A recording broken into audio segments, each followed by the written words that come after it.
Rapat dengar pendapat Komisi 2 DPRD Kota Probolinggo, menyikapi sering terjadinya laka di Jalan Raya Mastrip.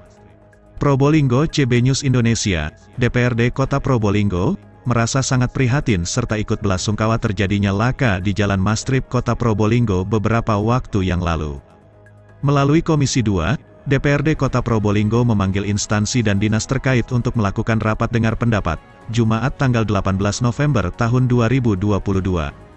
Dengan agenda rapat menyikapi sering terjadinya laka lantas sepanjang Jalan Mastrip dan Jalan Cokro Aminoto, rapat dipimpin oleh Heru Wakil Ketua Komisi 2, yang dihadiri para anggota Komisi 2, perwakilan Satlantas Polres Probolinggo Kota, Kepala Dinas Perhubungan Kota Probolinggo Agus Effendi dan staf. Laka kerap terjadi karena Jalan Raya Mastrip dan Cokro Aminoto sering dilalui kendaraan besar, dan perlu diketahui daerah itu merupakan aset jalan yang sangat ramai, apalagi saat jam sekolah, jam pulang dan masuk kantor. Sering terjadinya laka diakibatkan faktor human, pasalnya, pos-pos pantau yang sudah disediakan oleh pemerintah kota seharusnya lebih dioptimalkan dalam fungsi, tidak dibiarkan kosong tanpa ada petugas jaga, sehingga Jalan Raya Mastrip dan Cokro tidak dilalui kendaraan besar, bis truk atau tronton, apalagi di saat-saat jam sibuk kerja. Untuk selanjutnya kita ikuti tayangan CB News Indonesia dalam rapat dengar pendapat Komisi 2 DPRD Kota Probolinggo, Mamat Abdullah dan Gogon Harum koresponden CB News melaporkan dari Kota Probolinggo, Jawa Timur.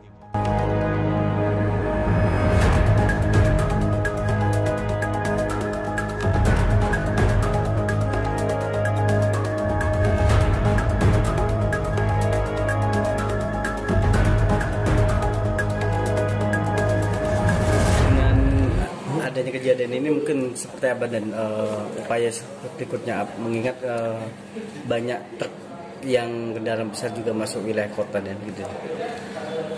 Selama siang upaya-upaya kita dengan kejadian kecelakaan yang berada di Jalan Mastrip, upaya-upaya dari lalu lintas ialah melaksanakan kegiatan pengamanan pantur lalu lintas pagi, kemudian melaksanakan kegiatan patroli, baik itu patroli di pagi hari maupun siang hari dan malam hari.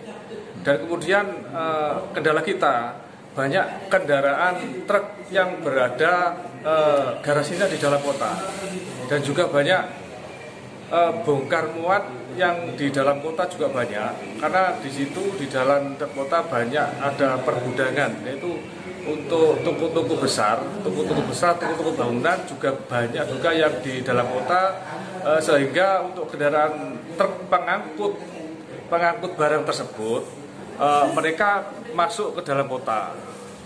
Kemudian langkah-langkah kita nanti kita bergandengan dengan Disub juga untuk melakukan secara intens menitik beratkan atau menitik pusatkan kegiatan kita di Jalan Mastrip. Demikian. Berarti tidak bisa dan menindak mereka yang dengan alasan garasinya di tengah kota seperti apa gitu. Sementara ini kita melaksanakan tindakan secara simpatik, Bapak. Kita melakukan tindakan secara simpatik dan kemudian kita edukasi agar kalau masuk kota jangan jam-jam rawan. Demikian. Termasuk bongkar muat dan sering, dan itu jam-jam rawan, kenapa kok tidak mereka bongkar di kargo kan gitu? Nah itu dari Disub juga menyiapkan kargo. Mereka kebetulan sopir itu sendiri dan mencari kelengahan kita pada saat kita lengah. Jadi mereka masuk dan melaksanakan aktivitasnya. Dan kami Turjawali sekarang. Kami Turjawali. Oke, baik Pak Kadis, apa kabar? Ya baik, selamat siang Pak RTP hari ini Pak. Ya, salam sehat ya. Nah. Jadi langsung ke titik poin, kami dengan Satlantas akan menindaklanjuti prioritas-prioritas utama. Karena kita semua tahu bahwa masyarakat bahwa di jalur Cokro dan arah kepada Mastrip sampai di Wonoasih adalah betul-betul itu jalur sekolah. Jalur sekolah ya. Ya, sedangkan kami sebenarnya sudah di semua akses 15 titik akses masuk kota itu sudah kita siapkan rambu dan terpasang sudah lama itu seperti itu. Nah, tetapi kebandelan daripada driver dan sebagainya ini kan luar biasa. Kami untuk mengantisipasi keterbatasan personil baik dari jajaran lantas maupun dari jajaran Disub Kita akan konsentrasikan ke arah yang prioritas ini. Bukan berarti kita meninggalkan titik-titik yang lain, tetapi ini keselamatan adalah utama. Keselamatan itu, ya ini kami mohon maaf dari Disub maupun Satlantas terjadian kemarin, tapi kami tidak ingin terulang lagi seperti itu. Makanya kami akan eksis bersama supaya tidak terjadi lagi kegiatan seperti itu yang kemarin kejadian seperti itu. Karena ini demi masyarakat Kota Probolinggo. Ayo kami didukung. Kami akan konsentrasi ke jalur yang prioritas itu. Itu langkah-langkahnya Pak ya. Yang sambil jalan nanti kami akan panggil atau surati seluruh yang punya akses yang selama ini truk-truk penyelonong untuk masuk, contohnya seperti toko-toko besar atau mungkin garasi ya.